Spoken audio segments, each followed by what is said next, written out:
When it arrives, the Galaxy S23 will have some big shoes to fill, but we are confident that Samsung can pull it off with its new flagship phones.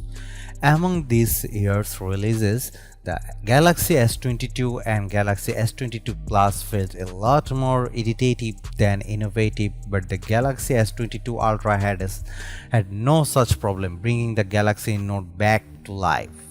Rumors about the Samsung Galaxy S23 are just starting to pick up, but we wanted to share what's out there.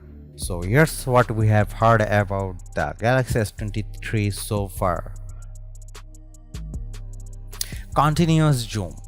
One problem with telephoto lenses on smartphones is that you either use the full optical zoom or get stuck with digital that fills in the gaps. Rumors surrounding the Galaxy S22 Ultra suggested that Samsung was going to introduce continuous zoom, where the phone could go from 1 to 10 and all the spots between smoothly.